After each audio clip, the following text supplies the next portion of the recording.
Now the time of counting the Omer, the weeks that we're going through now, which is the time of the 7 weeks that take us from the 7 weeks that take us from Pesach to Shavuos, are the time of counting. The mitzvah is to count, as I'm sure you're aware, count off the days and count off the weeks, and there are 49 days in this process, which takes us from an undeveloped or non-human or not fully human situation to the spiritually developed or fulfilled level of, or transcendent level, even beyond the human level, which is what Torah is on the 50th day. And there's much, of course, to say about this process. But one of the ideas here is that in these 7 weeks we go through the 7, if you like, mystical or spiritual forces or emanations or midas, whatever you want to call them. And of course the idea of 49 is that in each of the 7 are contained, right? Which should be obvious, because if everything in the world is thank you.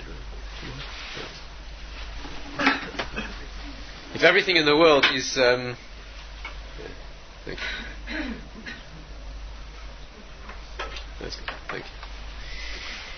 in the world is made of 7, then obviously each of the 7 must be made of the same 7. Makes sense, right?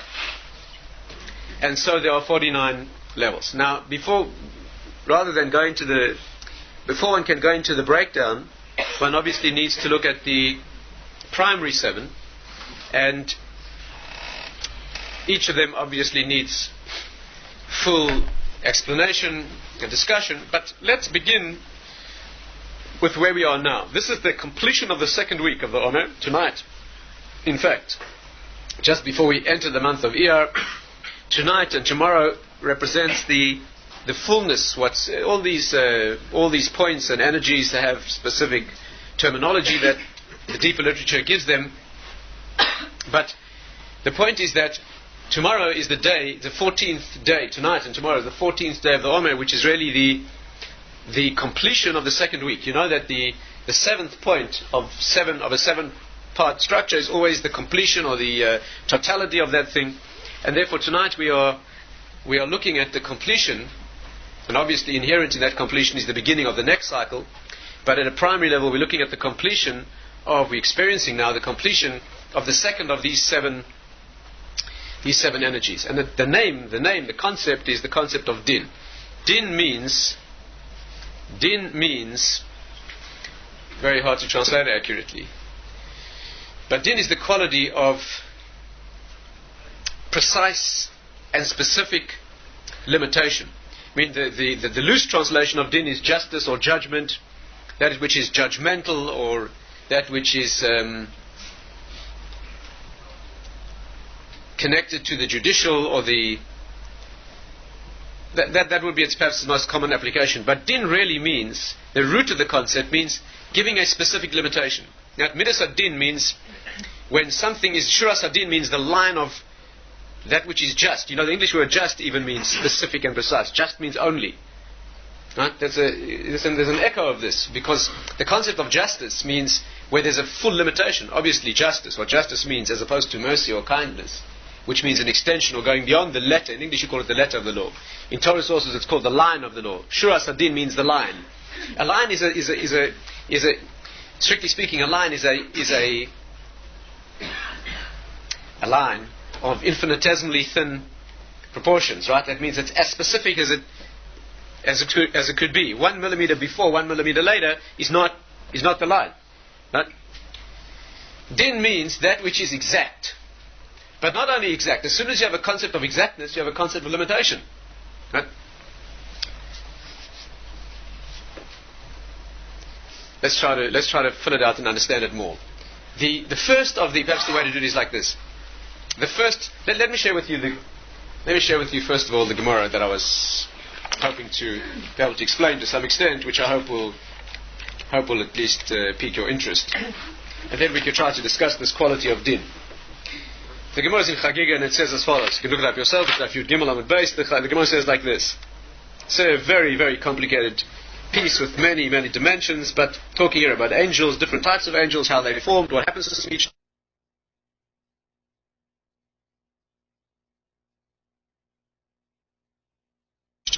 What forms an angel, what creates him, what happens to him at the end of the day, what happens to him the next day.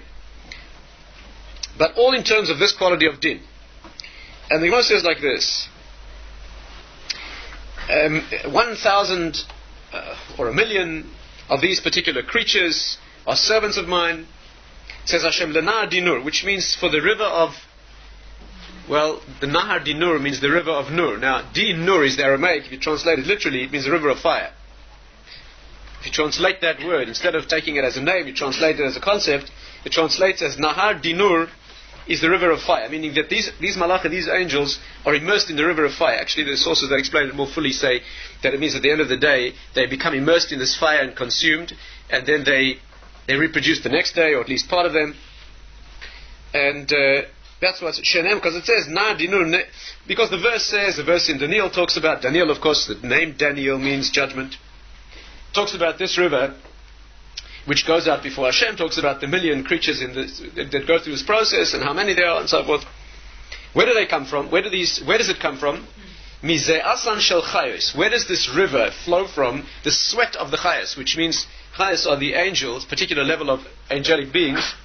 Apparently they sweat, and their sweat forms this river. And where does it pour? In other words, where does it discharge this river? Where does it end? It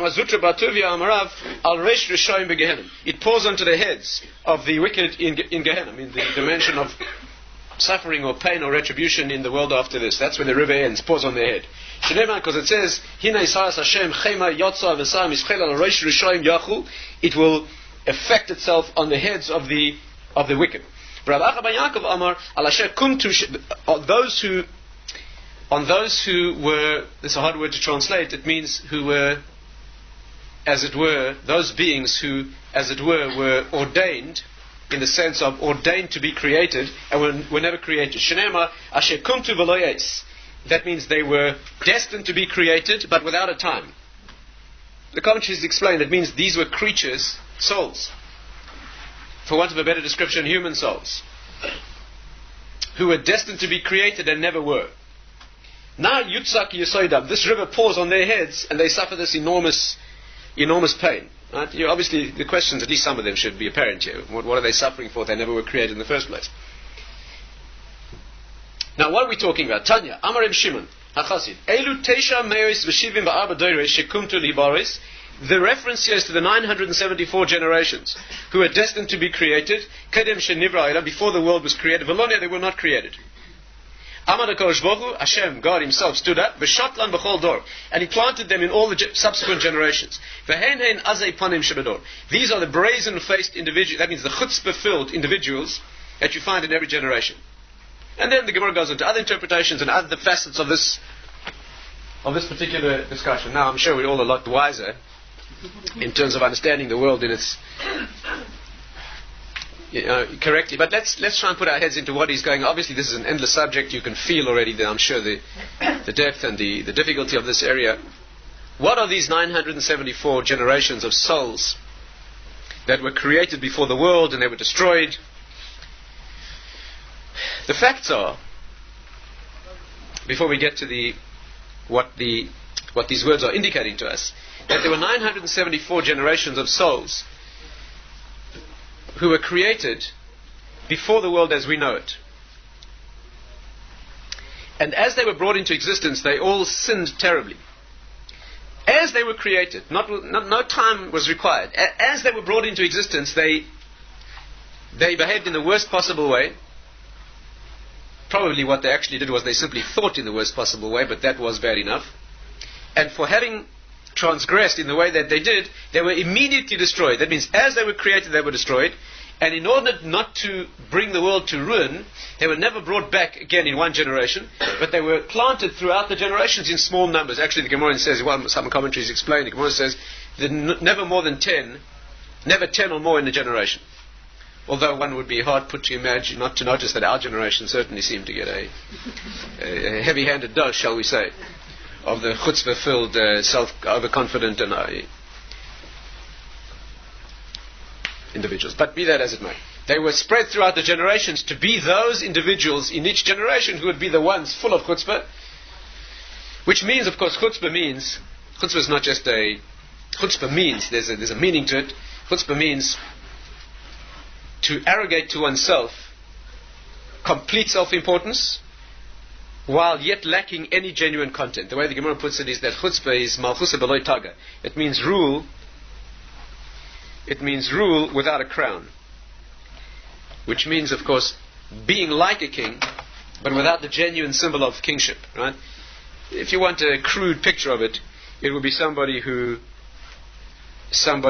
rules and evinces, manifests power, right, and yet has no qualification to be a ruler. Nothing other than the claim itself. I mean, the Gemara says that in the pre-Messianic age, chutzpah yazge, that chutzpah will be hard to translate. Yazge literally, the loose translation is there will be a lot of chutzpah.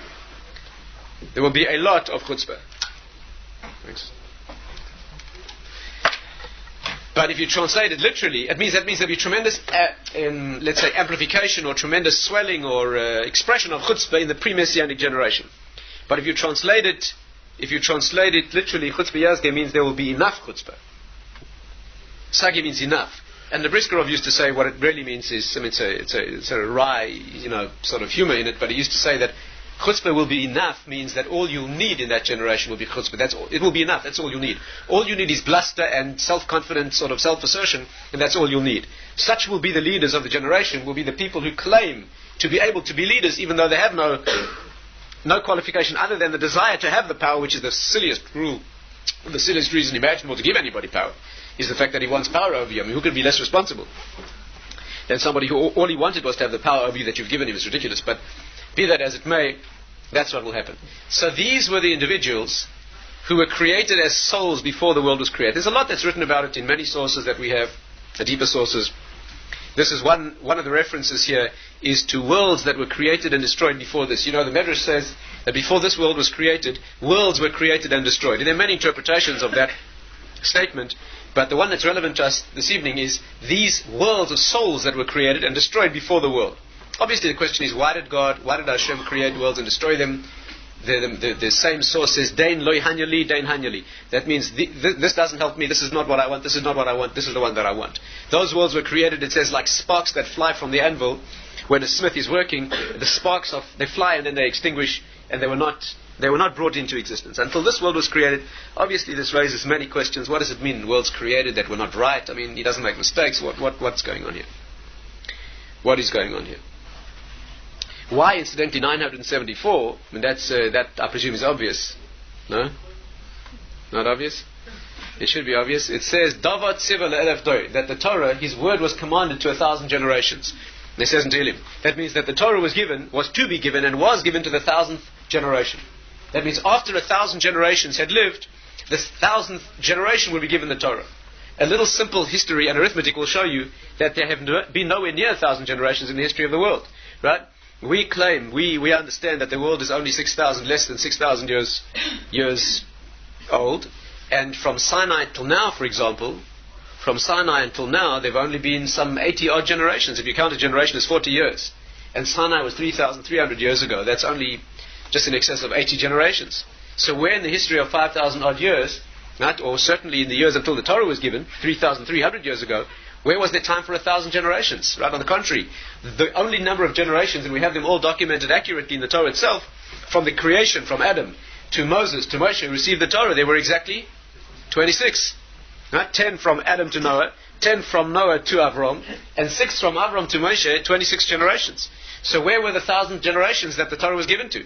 And the answer is there were 974 generations of souls before the world as we know it, and then the world began as we know it, and there are 26 generations that we have documented in the Torah by name, until the 26th of those was given the Torah, namely the 1,000th generation from the beginning of the formation of souls in general. That's why, and that's how we know, one of the sources that we use to know that this reference about these particular souls is a reference to the 974 generations of souls that were.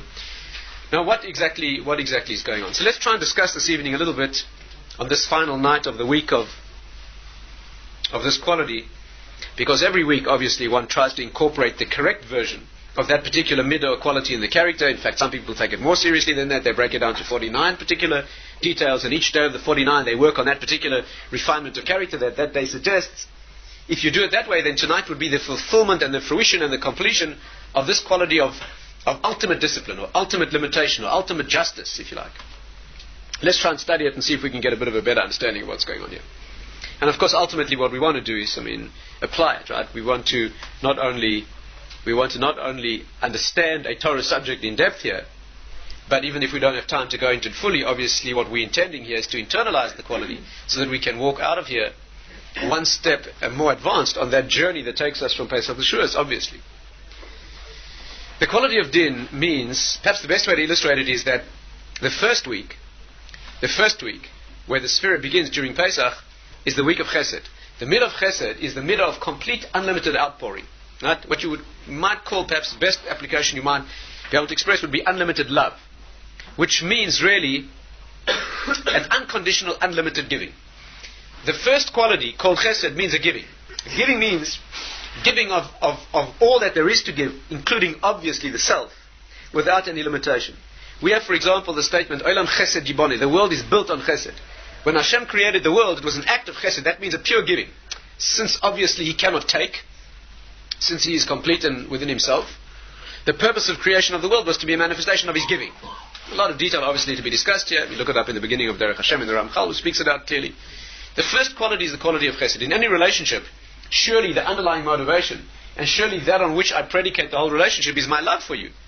In a marital relationship, for example, in a parent-child relationship, the motivation and the name, the quality, the concept, the deepest quality of the relationship surely is the love. That's what the relationship means. And therefore Chesed means a completely unconditional, unlimited love. That's what Chesed is. What is Kabbalistically referred to as the right hand. The second is referred to as the left hand. But you see readily that giving without any limitation is not necessarily good. Giving without limitation, right? Perhaps the sharpest way to see it is that the Torah uses the word Chesed to describe both unlimited love and giving, and also sexual immorality. The Torah calls Chesed. What on earth does that have to do? Well, the concept is unlimited giving. That means not being able to say no. It's yes in any place. It's not yes appropriately, which means a sense of limitation. It's yes with an unlimited sense. And therefore, it's not good. It's simply unlimited giving. On the contrary, and here comes the point that we need to understand this evening, what makes the giving good is its very limitation. It's when you know when to say no that the saying yes is meaningful. Let's try to illustrate that. And of course, this week is the quality of saying no. Right? It's the quality of discipline and of being able to limit. But the first thing to grasp about this quality is that it's a manifestation or a gilui of the love and the kindness. The saying no is not there because you want to say no. The saying no and the discipline and the limitation and the withholding is so that the giving can be a genuine giving. It's for this reason that it's the second and not the first. You know, the mystical idea is that all of these seven unfold from each other. The first contains all of them. Right? And what comes out first, manifest from that, is the second. The second contains all the subsequent. There's an unfolding here.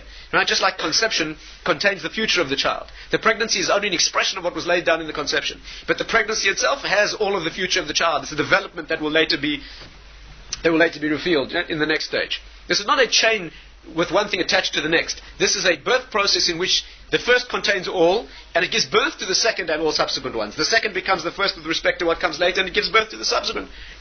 And therefore, if the world is built with kindliness, it means that kindness, or chesed, gives birth and necessitates and must have the next quality, which is the quality of limitation. First of all, before getting into the theoretical and philosophical aspect, let's just try to make it practical. If you say yes, if you give without saying no, then you can destroy just as surely as not giving at all. Right? If you develop a child, for example, right? You're responsible for a child as a parent, let's say, and you say yes to the child with no limitation. Saying yes and giving with no limitation is just as sure a method of destroying a child as not giving at all. The real, is this clear? The real, it's saying no at the right moment which makes the giving a correct giving. Right? Saying no too soon is limited the giving, but saying no too late has overdone the giving to a point where it begins to spoil and harm. Of course, the timing and you're getting exactly the right moment, so you haven't limited the giving. On the other hand, you haven't done too much. That quality is next week's quality. That's called the third, the balancing, the exact harmony of knowing when to say yes and when to say no. That's a very refined and difficult idea. That's getting the right and left hands perfectly harmonized. And that has to be discussed. But maybe next week, if we have the chance to be together and Hashem opens our eyes again, we'll try. But for this week, let's understand how the limiting is the quality of making finite and making definite, and that the reason that it's there is to make the goodness manifest. The sources that talk about this would give the example of the rain. The rain is a pure chesed, right? It is the outpouring of that which makes everything grow. But if the rain doesn't stop, then it's a flood. So that the two qualities you need in the rain are, you need the rain to fall, which is the outpouring of, but then to maintain its quality of goodness, it has to stop. Is this the ultimate example, of course, is what the Medrash says, that when the world was created originally, it was created with the quality of chesed, and it began spreading at the speed of light, let's say. Began spreading. Until Hashem, the heavens, until God, Hashem, shouted at it, yelled at the world, it has a meaning that, Va'amalhem die, and he said, stop, die. The word die means stop, and then the world froze in this particular size. Right? So that chesed means the outpouring and the creation itself with no limitation until the second quality was put in, which said stop. Not more, not less. Then you have a world. When the woman creates a child within her body, she does it by selecting from the potential that the male gives, the millions upon billions of opportunities that the male gives, she selects just one. So that all the multiplicity of potential is sacrificed, and it's limited down to what can and must be. And then you have a child. In fact, the word for female, should be obvious now, is that the first quality is male. The quality of ultimate outpouring is, and giving with no limitation, is called male. That's why the word zachar in Hebrew, which means male,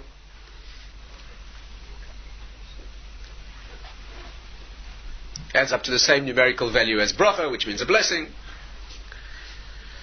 The word for female in Hebrew is nekeva. The literal meaning of that word in Hebrew means to fix and make finite.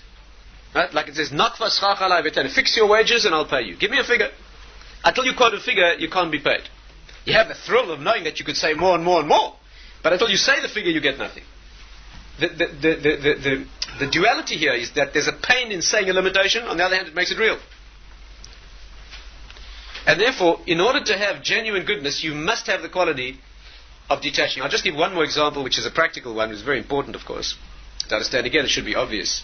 Is that genuine giving to someone is at the moment when you allow them to detach. When you give to someone and make them attached to you so that they need you, it's not a genuine giving. Then, on the contrary, is a selfishness and a holding on to a sense of power. You know, a remarkable maturity in a relationship, for example, a parental relationship, is when to let go.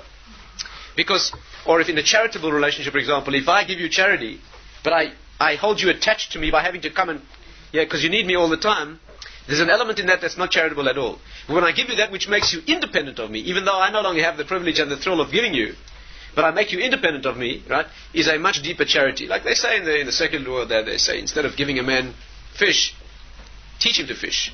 Right? Don't give him money, give him a fishing rod. Because then you set him up as independent. You set a person up in business. You don't just give him what to eat. You give him the opportunity. You know, an incredible example of this. And in Torah, the language always says it all. In Hebrew, the verb we use, amazing thing. The verb we use for giving kindness in Hebrew is gomel. We say gomel chesed, right? Gemilus chasodim, gomel chesed. Remarkably, the word gomel in Hebrew literally means to wean. Weaning means when the mother stops feeding the child milk. When the mother stops feeding the child, by yigamal, means, and he was weaned, taken off the breast, no more milk. Why on earth would you use as a verb for the giving of kindliness the moment when the giving stops? You hear the paradox. But the meaning is obvious. While the child is yet attached and dependent, there's one kind of kindness. But a far greater kindness is when the mother brings the child to the point that the child can now live without needing. There's a deep sadness in that, but there's a tremendous mature joy in that. And therefore, in our grasp is that there must be the detachment inherent in the attachment. Otherwise, it's not a genuine goodness. And therefore, when we say Goimel Chesed, it's a remarkable reminder. If you give someone something that maintains his attachment to you in humility and humiliation, perhaps, so that's not Goimel Chesed. Maybe Chesed, but it's not Goimel Chesed. Goimel Chesed when you give the person the opportunity to detach and be independent. I hope this is clear. So the quality we're talking about this week is the quality of din. Din means that which is... Now, the Medrash and the Gemara and Medrash says like this. When Hashem created the world, when God created the world, after the initial outpouring of His intention to create the world, to give us the opportunity to be, He began the creation with the quality of din. It says, Alaba Machshava, that means, very hard to translate, but it says, Alaba Machshava, it came up in his mind, Livros Olam B'din, to create the world with din. That means Hashem wanted to create a world in which things would be exact and specific, and ultimately limited. That means the letter of the law, as you say, would be exact. Rosh en Olam Iskain, he saw that the world could not exist like that, because in a world of pure din, you couldn't put a foot wrong. As soon as you did anything out of line, you'd be stepping out of reality. The punishment, actually, we would say spiritually, the consequence would be that you would disappear. The gift of life would be withdrawn immediately. He saw that the world would not survive that way.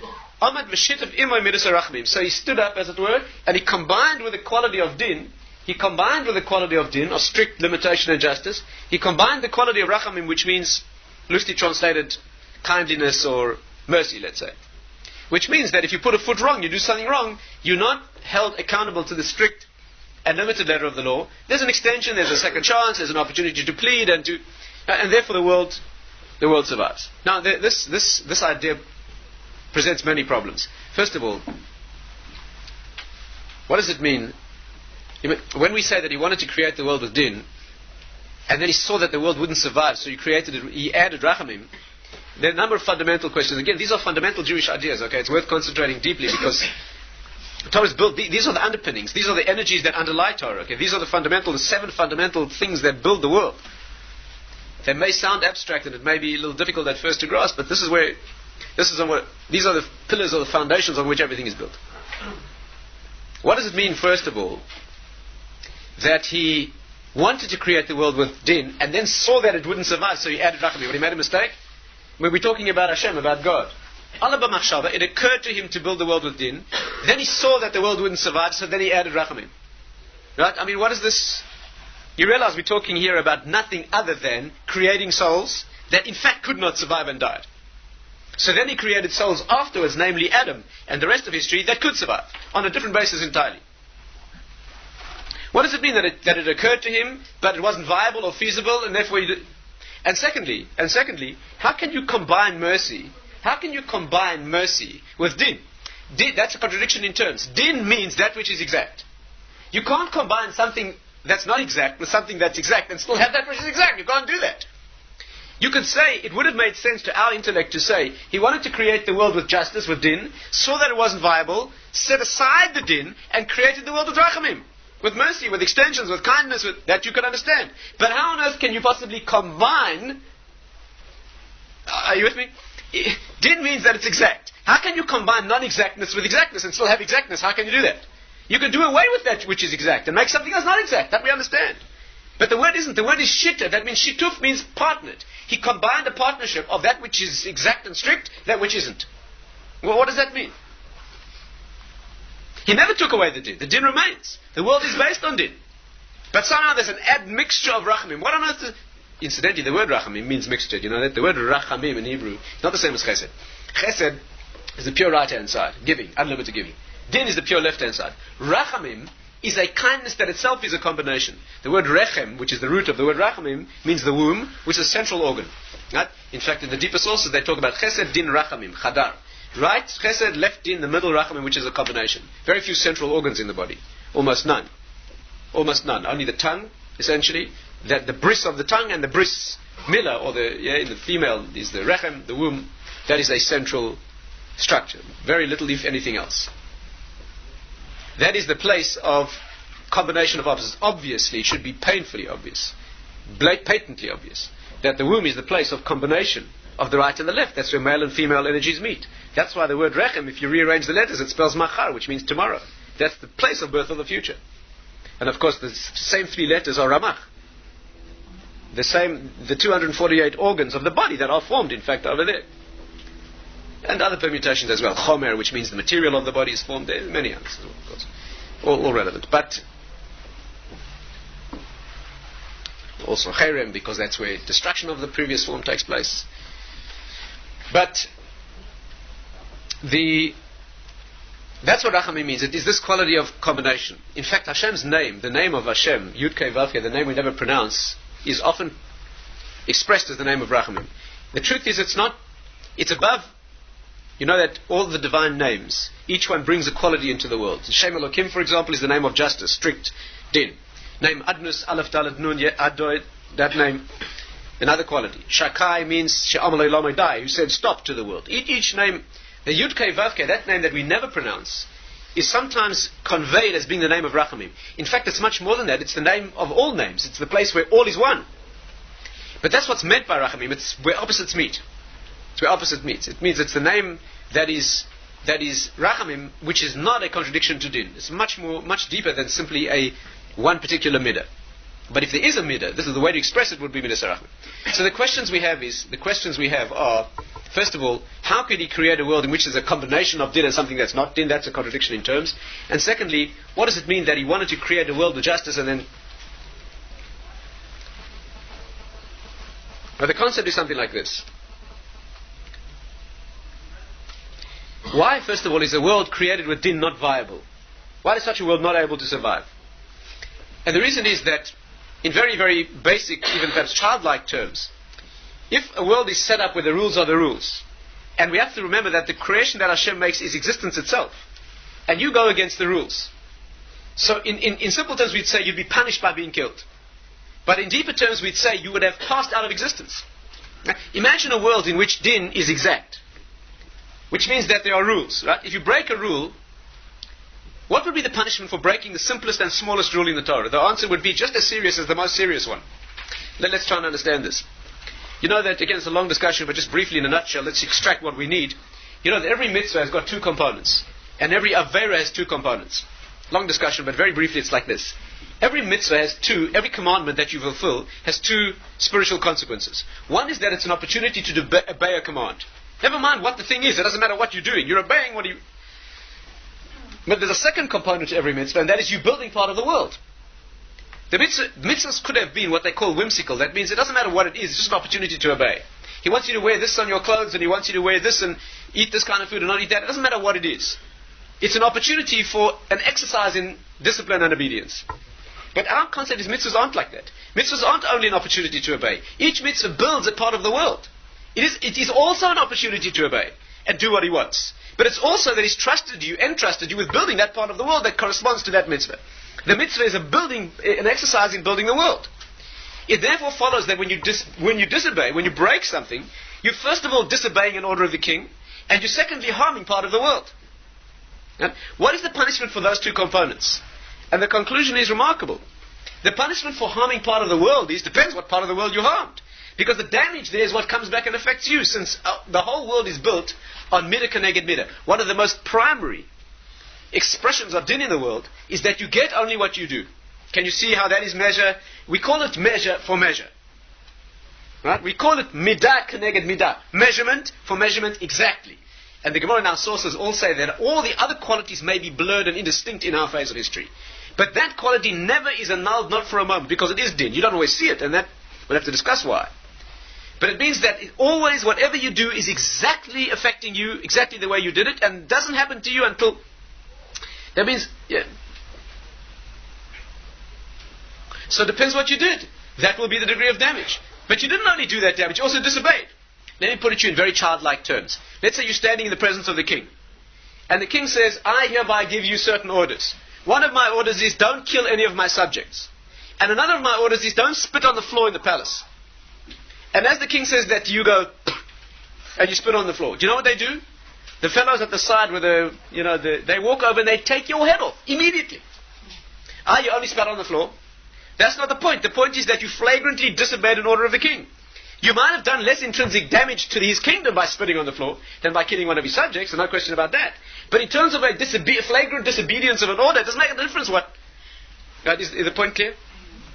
And therefore, if the world was posited on pure din, and you put a foot wrong, it doesn't matter what it was. It could be a thought out of line.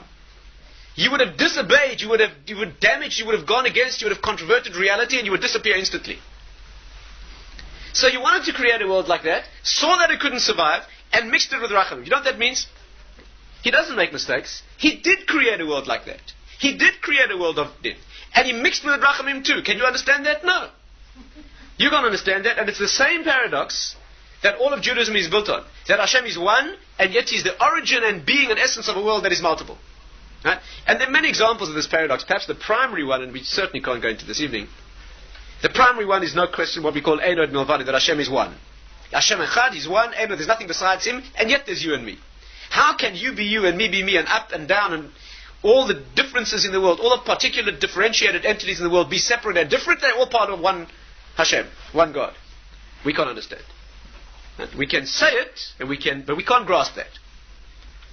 That's the paradox of Yud-Kei Vav-Kei. That's what it means. He's the point and origin of paradox in our minds. Perhaps the most famous application is called Yediyah and Bechira. The contradiction between foreknowledge and free will.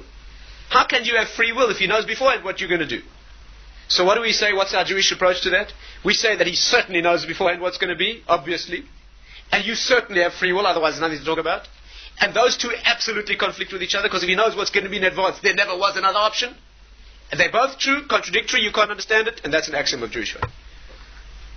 It needs obviously a lot of discussion, philosophical issue, religious issue obviously needs discussion, but it's vested in the same point of origin. And our discussion is, the source of it is in the same depth of paradox. The world is built with din, and yet there's rachamim, and so you get to survive, I once heard a great man say that the way to grasp it is, people think that the world's like a supermarket. Do you put it in childlike terms again? People think the world's a supermarket. Supermarket means you walk around the shelves taking things off, you don't have to pay yet. Eventually you have to check out. When you check out, then you have to settle a bill. That's a terrible mistake. The way the world is really organized is that as you take it off the shelf, you pay. You may not appreciate that till later. You may not see it. There's certain extensions that are given to your perception. But there's never, everything is balanced absolutely perfectly. Yes, there's a thing called tshuva, and there's a thing called credit and extensions, but the world is built on midas hadin. Let's go a little bit further. The meaning of this, that the world, He wanted to create it with this, the way we would express that is, from this evening's point of view, there were 974 generations of souls. When it says Allah b'machshava, it came up in His mind to create a world. What does it mean coming up in His mind? When Hashem thinks something, it is real. Yeah, when He says something, it's certainly real. When He does, came up in His mind and did not create, means created these beings who are not creations like we are. Now, the big discussion in the sources, did they have bodies, didn't they have bodies? What was the nature of the vessels they inhabited? But be that as it may, they didn't inhabit bodies like ours. But nevertheless, they were beings. What does it mean that they were created and destroyed immediately? They were put into a world of pure din. Later the world was created with an admixture of rachamim, and that's why we're here. But they were created with a pure din. When you create a person, a being, a soul with pure din, as he comes into existence, he disappears, he dies. The way it's described in our sources, they had virtually no free will.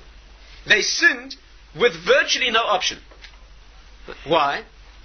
Let's try and grasp this. I mean, again, this sounds very, very far from us, but it couldn't be closer. It could not be closer to us.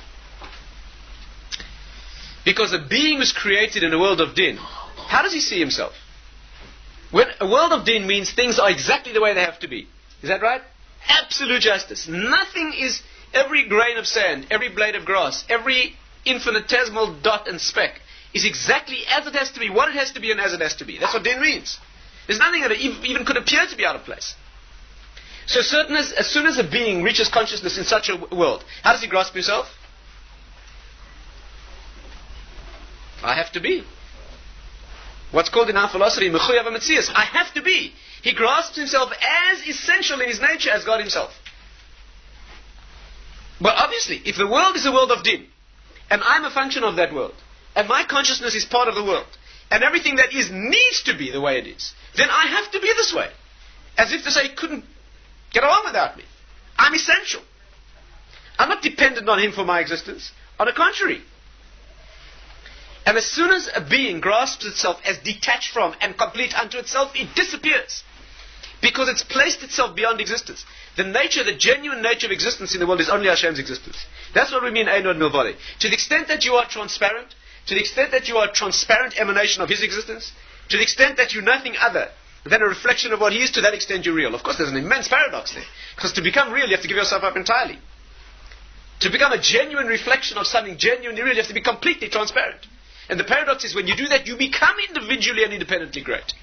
But you have to do it by giving it away. As soon as you demand existence, as soon as you say, I am something unto myself, to that extent you've detached yourself from reality, which by definition is his. This is the paradox underlying all spiritual growth. In the bluntest terms, we would say it's negation of ego. Because to the degree to which you assert yourself, that I am something and somebody, in and of myself, to that extent you step out of reality. Of course, you don't feel that while you're in the consciousness and the perception of the consciousness of a human being. You feel incredible. The more you don't tell me what to do, I understand where you tell me, I'm standing here. In that moment when you do what he does not want you to do, you feel a tremendous sense of your own essence and your own being. But in fact, when clarity is revealed, Sfas Emes says, perhaps illustrated like this. Sfas Emes says an amazing. He says like this. You know what it means to be created B'Tselem Elokim, in the image of God? What does it mean to be B'Tselem Elokim? To be in the image of Hashem. So he builds it like this. He says, imagine, beyond imagination, but imagine that in Hashem's mind, as it were, in God's mind, there's a desire. The desire is that a certain thing should be done. So what does he do? He brings it into formulation as a commandment. Brings it down, as it were, into a commandment. And then he stops. He issues the command and he stops. He doesn't fulfill it. He doesn't do what he wants done. He issues the command and he wants you to do it. You then step in, you take that intention, and you bring that down into an expression of an action in the world, and you do ultimately in the world what he wants done. Look at the picture, look at the pattern. The very top, as it were, I mean, this is not really to be seen in graphic terms, obviously. But you can do this for the purpose of understanding. At the root is his desire, what he wants done. It comes down into the formulation of a commandment. You then step into that place. You take upon yourself that desire. You make your mind want what it is that his mind wants. And then you carry out what he wants done. And you become a microcosm of what he is. Look how it looks. You in your smallness, your point of origin is your desire. And what you do is you carry out that desire. But look at the overall thing. That is what his desire was in the first place. And it's being done. So you are the cutting edge. You are the expression and a small reflection of what he is overall. To do that, you have to blend in and put yourself into that position where you become the part that's active in what it is that he wants. That's what we say. Say Ritzoncha Ritzonim. Make your desire his. Make his desire yours. In that moment that you make your desire his and you bring it perfectly into line and harmony with what he wants, you become, as it were, part of him. What's the opposite?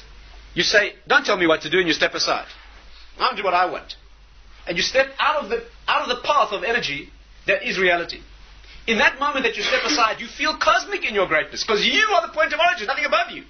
You now formulate your own original desire. There's a divine thrill in that. Because you now formulate your own independent desire. No one told me what to do. I do this because I want it. I want it simply because I want it, and you do it. But in that moment you incur two sins.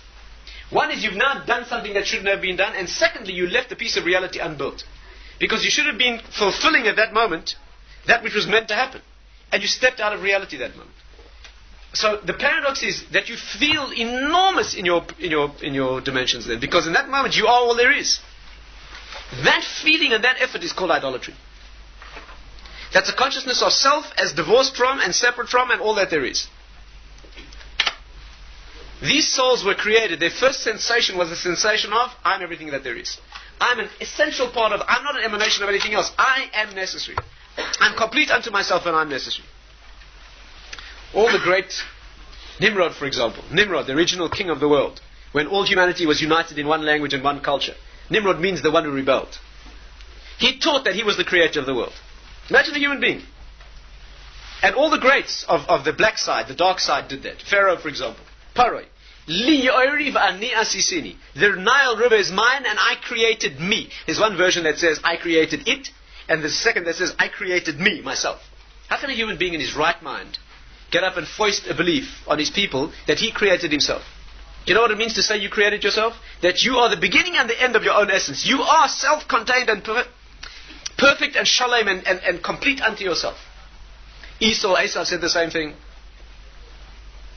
They claim divine status. What does divine status mean? Complete unto myself, not needing any cause or prior.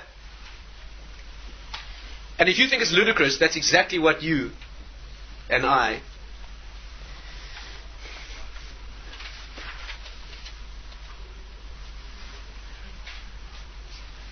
Subservient? You mean dissolve my ego? You mean annul myself and do what somebody else wants? I don't mind doing that occasionally when it suits me. Maybe. That's the problem.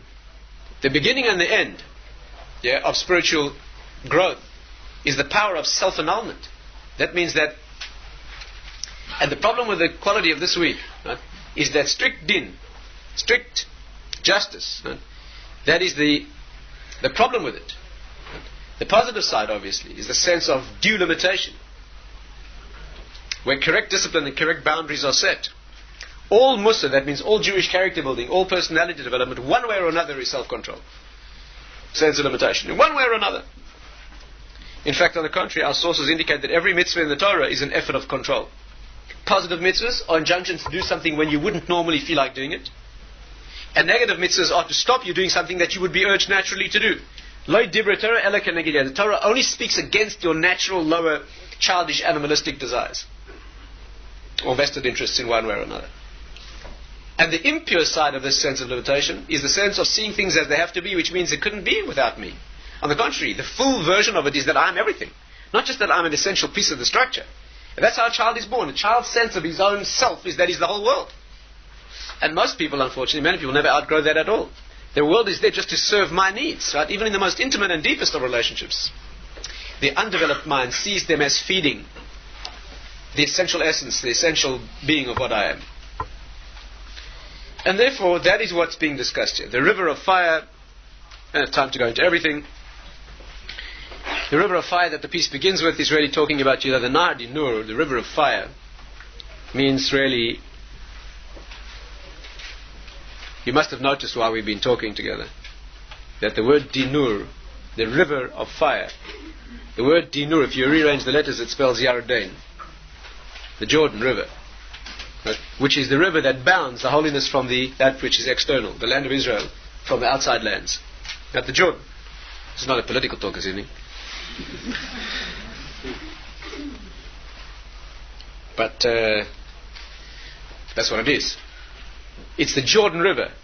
And the word Yarden is comprised of two components, one of which is Dan, which means din.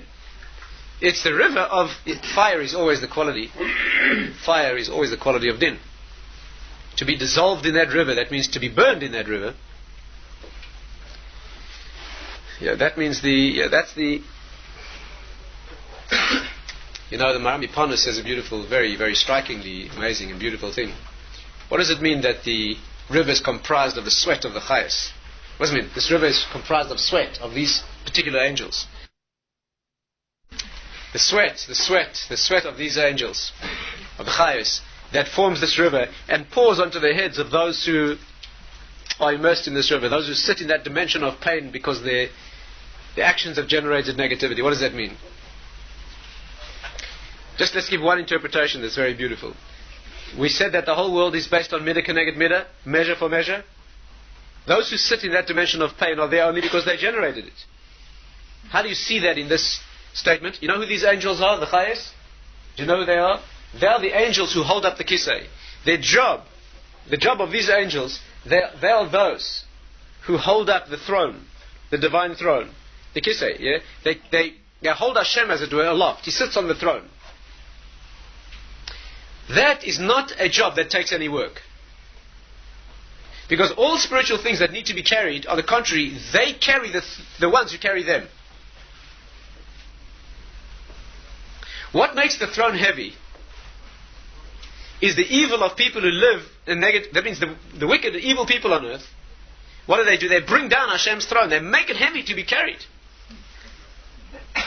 The angels need to understand what's going on here. These malachim need to work. The chayas need to work to keep the glory, to keep Hashem's presence, to keep that which is pure and good and spiritual and wonderful in the world, to keep it aloft. People should see that.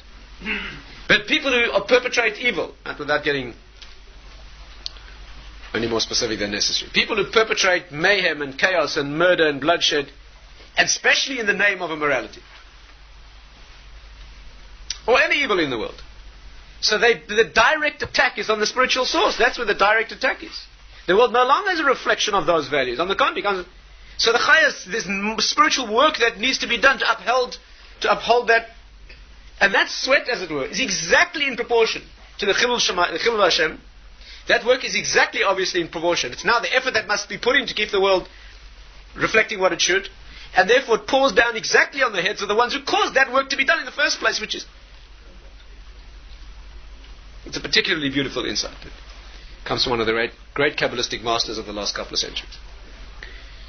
That's the way the sages coined the way they phrased their statements in these mysterious and often difficult to understand statements. But that's what it is. And therefore, let's sum up for this evening. We said that this night brings to a close the week of the quality of din. The quality is that of absolute, complete limitation, where there's no admixture of any release or extension or credit or mercy, let's say. The ultimate level of human existence is in fact to live at that level, like Rabbi Akiva, where you can take full responsibility, where you can live in such a world. You don't need extensions, you don't need credit, you don't need handouts. That was the ultimate aim, and that is how the world will be. Underlying our perceptions, it is like that. Those beings were created, they died instantly. As they grasped themselves as independent, so they became independent. Independent means detached from the source. Detached from the source means non-existent. What became of them was exactly what they... Who is their counterpart in the world of the nations? Amalek. Amalek is that nation that lives to destroy Jews, even suicidally. What's the punishment of Amalek in the end of days? Unlike all other nations, disappear entirely. They will disappear entirely. The Tzaddik is quite clear. There's no redeeming feature, no sanctity to be drawn out of them, not even a spark. Disappear entirely. What is the reason? What's the midah keneged midah? Why do they disappear entirely? Because their total reason for existence is destroying the Jewish people. Right? Say some of our sources, what would in fact be the result of destroying the Jewish people entirely? The world would end. Because the world is here for us to bring Torah into it. So what they get at the end of history is exactly what they would have got had they done what they try to do. Disappear entirely. Bring the world into total non-existence. So that is exactly what happens to them. Again, the same idea.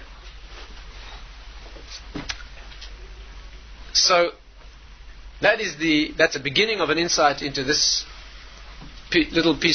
short piece of Gemara, with the angels who are created every day and sink into that river of fire every night, until the parts that haven't been expressed are brought out the next day, and so the cycle goes on. That river that separates the land of Kedusha from the land outside. And that is the introduction to the parallel concept of the 974 generations of Neshamas that were created. We have sources that indicate that when Adam came on the scene as the 975th generation, the reason that he did what he did and asserted himself where he shouldn't have, because that's what he did. Right? He did what he wasn't supposed to do in an assertion of self. His command was to do nothing. Can you see how he was a continuation of the previous generations? His commandment was not to do a mitzvah. His commandment was to do nothing. Don't touch, don't eat, rather. Don't eat the fruit of the tree. He wasn't asked to do and to support the world and build it. He was asked not to break it. Don't assert yourself. Sit passive and admit that I, said Hashem, am everything. But he couldn't do that. He had to bring himself into assertion. And some of our sources say he was trying to save the 974 generations, lift them on his shoulders. Which ultimately will, of course, happen. And the message, of course, if you need to take home a message beyond the Torah of the issue, is that the work in the soul that has to be done here and comes to its completion on this particular day is the very difficult, ultimately difficult work of complete self-negation, or rather the discovery of self in the destruction of vested interests. It's not, we don't hold our process, our Jewish concept of self-development is not to disappear as an entity. We are trying not to kill our personalities and our talents and our abilities. On the contrary, those have to be brought to flaming fruition and fulfillment. You're given a personality and unique tools and talents to use, not to destroy. You have to use those. But what has to be destroyed is the vested interest. What we call the farzich, that means the for me that's in it. Not the childish vested interest that I'm doing it as an expression of me. Because the paradox is when you come to express you, that's in fact all you manage to express, which is your nothingness, your littleness, your smallness. The correct motivation is to destroy those vested interests, so what you in fact end up expressing is that which is cosmically great.